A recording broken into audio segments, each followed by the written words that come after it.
नमस्कार। तो आज हम बात करने वाले हैं भारतीय संविधान के उस हिस्से की जो हर नागरिक के लिए एक सुरक्षा कवच की तरह है। हमारे मौलिक अधिकार। ये सिर्फ कुछ नियम नहीं है, नहीं, ये तो वो गारंटी हैं जो हमारी जिंदगी, आज़ादी और सम्मान को पक्का करती हैं। तो फिर सवाल यही उठता है कि आखिर हमारा संविधान हम सबको यानी भारत के नागरिकों को असल में क्या गारंटी देता है। ये कौन से अधिकार हैं जो हमारी नागरिकता की बुनियाद हैं। चलिए आज की इस बातचीत में इसी सवाल का जवाब ढूंढते हैं। तो एक नज़र डालते हैं कि आज हम क्या क्या समझने वाले हैं। हम शुरुआत करेंगे मौलिक अधिकारों के एक इंट्रोडक्शन से, फिर जानेंगे समानता और स्वतंत्रता जैसे बड़े ज़रूरी अधिकारों के बारे में, और फिर हम पहुंचेंगे संविधान की आत्मा कहे जाने वाले आर्टिकल 32 पर। और हाँ, आखिर में हम ये भी देखेंगे कि इन अधिकारों की सीमाएं क्या हैं। तो चलिए सबसे पहले इन अधिकारों की नींव को ही समझते हैं। मतलब ये अधिकार किसके खिलाफ मिले हैं और वो क्या चीज़ है जो इन्हें इतना ज़्यादा पावरफुल बनाती है। इसका जवाब हमें मिलता है आर्टिकल 12 और 13 में। देखिए, सबसे पहले आता है आर्टिकल 12 जो हमें बताता है कि राज्य यानी द स्टेट क्या है, क्योंकि ये अधिकार हमें इसी राज्य के खिलाफ मिलते हैं। तो संविधान के हिसाब से राज्य का मतलब है भारत सरकार और संसद, राज्यों की सरकारें और विधानमंडल, और साथ ही देश के अंदर की सभी लोकल अथॉरिटीज, यानी हर सरकारी संस्था इन अधिकारों से बंधी हुई है। और यहीं पर इन अधिकारों की असली ताकत सामने आती है। आर्टिकल 13 बिल्कुल साफ साफ कहता है, कोई भी कानून अगर वो मौलिक अधिकारों के खिलाफ जाता है तो वो कानून रद्द माना जाएगा, शून्य। यही वो सिद्धांत है जो इन अधिकारों को सबसे ऊपर रखता है, इतना ऊपर कि संसद भी ऐसा कोई कानून नहीं बना सकती जो इन अधिकारों को छीने। तो इस बुनियाद को समझने के बाद अब आते हैं उन दो बड़े पिलर्स पर जिन पर हमारे नागरिक जीवन की पूरी इमारत टिकी हुई है। ये हैं समानता और स्वतंत्रता के अधिकार। ये वो अधिकार हैं जिन्हें हम अपनी रोजमर्रा की जिंदगी में सबसे ज्यादा महसूस करते हैं। समानता का अधिकार जो है वो आर्टिकल 14 से 18 तक दिया गया है, और इसका सार बस एक ही है, कानून के सामने सब बराबर हैं। और इसका मतलब सिर्फ कागज पर नहीं है, ये धर्म, जाति या लिंग के आधार पर भेदभाव को रोकता है, सरकारी नौकरियों में बराबर मौका देने की बात करता है, और छुआछूत जैसी सामाजिक बुराई को जड़ से खत्म करता है। ये बराबरी का एक बहुत मजबूत वादा है। अब बात करते हैं आज़ादी की। आर्टिकल 19 हमें बोलने की, इकट्ठा होने की और देश में कहीं भी आने जाने या बसने जैसी 6 ज़रूरी आज़ादियां देता है। लेकिन इन सब में एक है जो शायद सबसे ज़रूरी है, और वो है आर्टिकल 21, जीवन और व्यक्तिगत स्वतंत्रता का अधिकार। ये इतना बड़ा और ज़रूरी है कि समय के साथ इसमें शिक्षा का अधिकार जैसी नई गारंटी भी जोड़ी गई। और हाँ, ये हमें मनमानी गिरफ्तारी से भी बचाता है।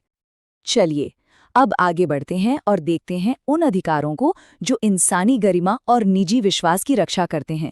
ये हैं शोषण के विरुद्ध अधिकार और धर्म की स्वतंत्रता का अधिकार। संविधान इस मामले में बिल्कुल साफ है कि समाज के सबसे कमजोर लोगों की रक्षा करनी है। आर्टिकल 23 इंसानों के खरीद फरोख्त और जबरदस्ती काम कराने पर रोक लगाता है, और आर्टिकल 24 14 साल से कम उम्र के बच्चों को फैक्ट्रियों या किसी भी खतरनाक काम पर रखने से मना करता है। ये हमारे बच्चों के भविष्य को सुरक्षित करने की गारंटी है। भारत का जो सेक्युलर ताना बाना है ना, उसकी जड़ें हमारे संविधान में बहुत गहरी हैं। आर्टिकल 25 से 28 तक ये पक्का करते हैं कि हर किसी को अपना धर्म मानने और उसका प्रचार करने की आज़ादी हो। धार्मिक समूह अपनी संस्थाएं बना सकते हैं, और सरकार किसी एक धर्म को बढ़ावा देने के लिए जनता के टैक्स का पैसा इस्तेमाल नहीं कर सकती। अब हम उन अधिकारों पर आते हैं जो हमारी पहचान और विकास से जुड़े हैं। यहाँ हम देखेंगे कि कैसे संविधान हमारी संस्कृति की रक्षा करता है, और साथ ही जानेंगे संपत्ति के अधिकार की दिलचस्प कहानी कि कैसे एक मौलिक अधिकार समय के साथ बदल गया। भारत की डाइवर्सिटी, इसकी विविधता ही इसकी सबसे बड़ी ताकत है।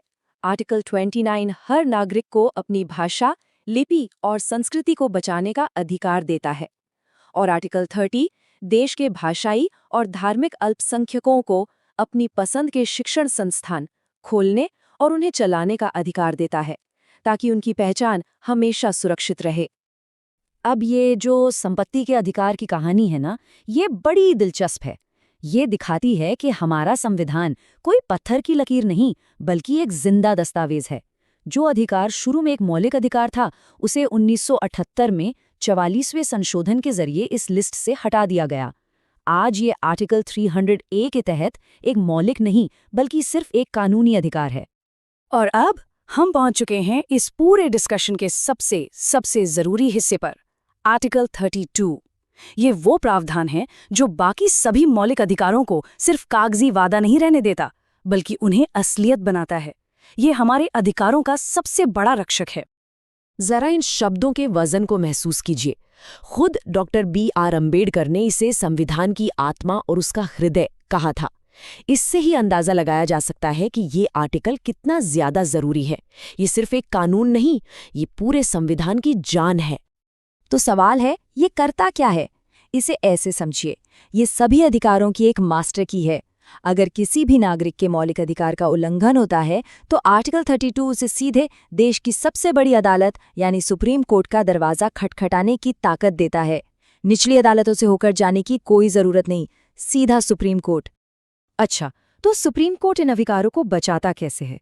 इसके लिए उसके पास 5 बहुत ही पावरफुल अस्त्र हैं जिन्हें रिट कहते हैं।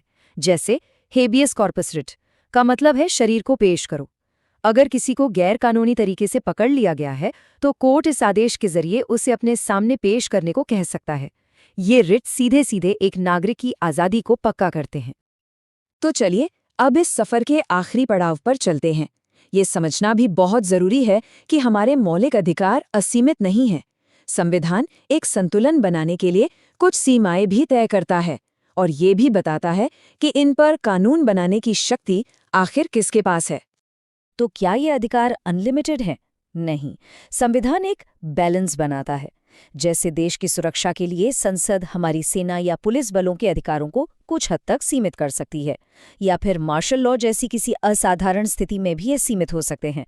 और ये जानना भी जरूरी है कि इन अधिकारों से जुड़े कानून बनाने की आखिरी शक्ति सिर्फ और सिर्फ संसद के पास है, किसी राज्य सरकार के पास नहीं। तो ये था हमारे मौलिक अधिकारों का पूरा ढांचा, वो सुरक्षा कवच जो संविधान हमें देता है। अंत में एक सवाल सबके लिए छोड़ जाते हैं कि आज के इस बदलते हुए समय में इन अधिकारों की रक्षा करना और इनके बारे में जागरूक रहना इतना ज्यादा जरूरी क्यों है? ये वो सवाल है जिस पर हम सभी को सोचना चाहिए।